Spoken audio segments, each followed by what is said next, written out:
Le nettoyage. Avec nos enfants, nous sommes tous soumis à une vaste expérience de laboratoire. Marketplace teste les produits de nettoyage. L'étiquette conseille « Vaporisez-le là où sont les enfants ». Est-ce vraiment une bonne idée? C'est une chose à laquelle les parents devraient penser. Lorsqu'il s'agit d'une blessure à mon enfant, me faire rembourser est le dernier de mes soucis. Autrefois, les gens croyaient que le mercure était sans danger. Ils croyaient que le phosphore était sans danger. L'Europe a banni des centaines d'ingrédients chimiques dans les cosmétiques, mais pas le Canada.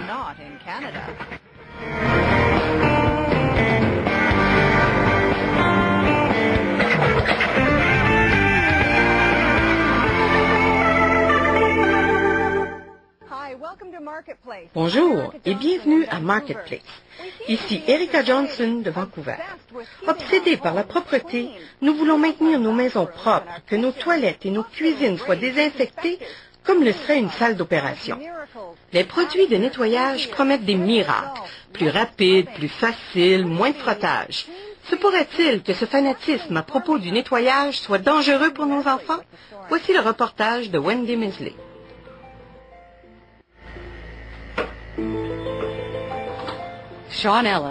Sean Ellis cherche quelque chose d'invisible dans cette maison.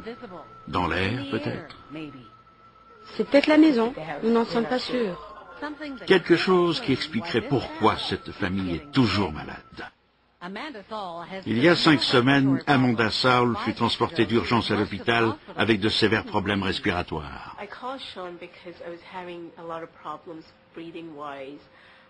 J'ai appelé Sean car j'éprouvais de la difficulté à respirer. C'est peut-être la moisissure, la qualité de l'air, ou peut-être nos produits de nettoyage. Kieran, son fils aîné, a 3 ans.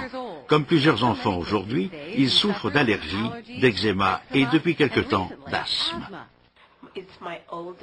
C'est mon plus vieux qui m'inquiète. Il souffre d'asthme et toutes sortes de choses déclenchent ces crises. Voilà pourquoi Amanda a appelé Sean, un toxicologue qui a récemment offert ses services à des propriétaires anxieux. Sean analyse l'air dans les maisons. Il cherche à découvrir la quantité de produits chimiques ou autres particules de matière en suspension. On se préoccupe de plus en plus du lien entre la santé des gens et leur environnement intérieur. Sean recherche toutes sortes de choses, moisissure, humidité. Il analyse surtout et de plus en plus les produits chimiques. Quand mes clients utilisent ces nettoyants, et surtout lorsque ceux-ci se mélangent, ils éprouvent des maux de tête ou des étourdissements. Il parle de produits de nettoyage tels que ceux utilisés quotidiennement par Amanda et son mari. Plusieurs contiennent des produits chimiques.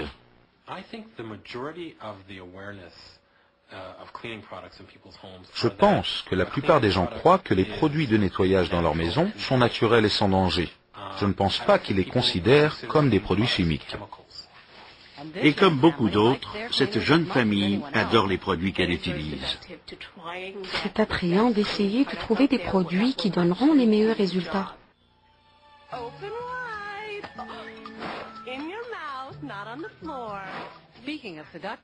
Regardez cette annonce. Pour attirer les parents, on utilise quelques enfants et d'adorables bambins. Et, oh, si vulnérables. C'est le devoir des parents de les protéger des germes. Avant de changer la couche de votre enfant, vaporisez la table avec Lysol. Nettoyez la chaise haute avec des serviettes désinfectantes et n'oubliez surtout pas de laver vos planchers avant d'y asseoir votre bébé. Selon Statistique Canada, l'an dernier, les Canadiens ont dépensé plus de 275 millions de dollars par semaine en produits de nettoyage. Ils font appel à la crainte du danger et au désir de protéger leurs enfants. Cathy Cooper est une senior en recherche pour l'Association canadienne des lois environnementales. Que pensez-vous de ce que vous venez de voir? Je trouve très inquiétant que ces produits chimiques soient vaporisés dans les couchettes d'enfants. Ce n'est pas nécessaire et je m'inquiète de leur toxicité à long terme.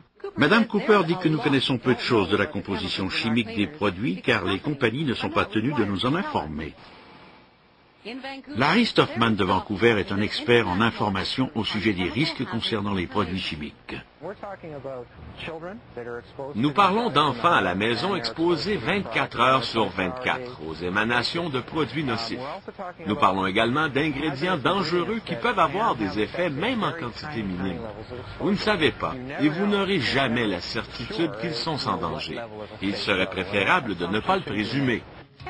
Avez-vous bien regardé les étiquettes de vos produits favoris pour nettoyer vos planchers ou polir vos meubles? Elles n'indiquent pas grand-chose. Les compagnies protègent leurs secrets de fabrication. Si un ingrédient y est mentionné, c'est qu'il peut provoquer une explosion ou vous empoisonner. Plusieurs autres produits chimiques ne sont pas énumérés. Si nous avions des lois comme en Europe, par exemple, vous sauriez quel produit contient un cancérigène et qu'un autre qui fait le même travail n'en contient pas. Vous n'achèteriez donc pas celui qui contient les cancérigènes. Nous sommes tous impliqués avec nos enfants et les enfants de nos enfants dans une énorme expérience de laboratoire. Sean Ellis vérifie l'air à proximité des endroits où sont déposés les nettoyants. Il mesure les COV ou composés organiques volatiles. Vous pouvez toujours sentir ces nettoyants, même lorsqu'ils sont bien scellés. Bien sûr. D'ailleurs, les chiffres augmentent partout où se trouvent ces produits d'entretien. On a demandé à Sean de vérifier 3 produits annoncés à la télé. Une maison moyenne possède un taux de 50 parties par milliard. Voyons ce qui se passe avec Pledge. 273 parties par milliard. Selon Sean, tout ce qui dépasse 500 peut être un problème pour les gens sensibles. Et les serviettes Clorox?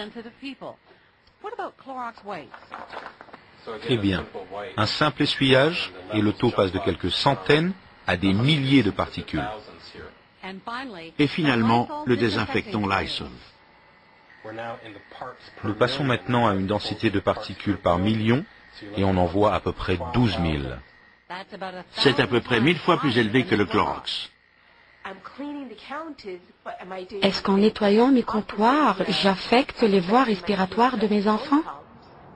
Nous vivons dans un environnement de plus en plus chimique. Les experts ne savent pas encore à quel point ces produits sont dangereux, mais ils commencent à s'inquiéter. Un peu difficile lorsqu'on n'a que 5 ans, n'est-ce pas? Mais ces petites filles apprendront très vite à se maquiller. Je me sentirais plutôt dégueu sans maquillage. Arrivées à l'âge adulte, certaines jeunes femmes deviennent dangereusement accros. Nous utilisons tous plusieurs produits d'entretien personnel. Santé Canada les approuve. Comment peuvent-ils être si dangereux? Marketplace a découvert une controverse à ce sujet.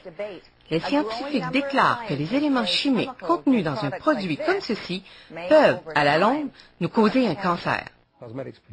Les cosmétiques de consommation courante, ceux que l'on retrouve sur le marché, constituent un mélange dangereux d'ingrédients cancérigènes. Des mots plutôt laids pour l'industrie de la beauté. Le Dr Epstein est un scientifique à l'Université de l'Illinois à Chicago.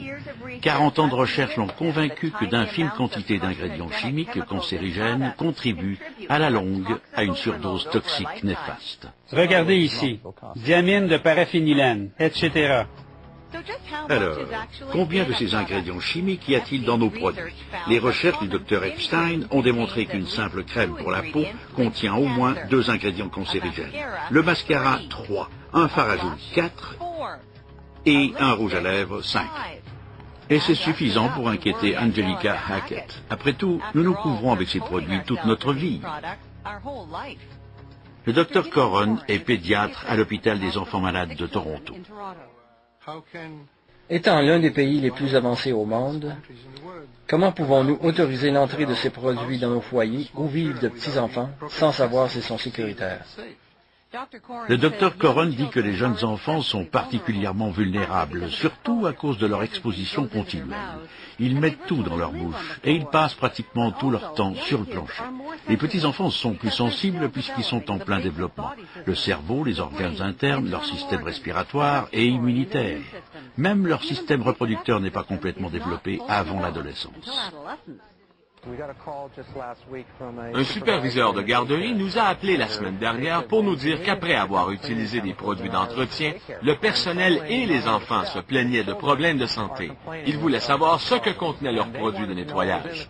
Malheureusement, au Canada, il n'y a pas de ressources pour les aider.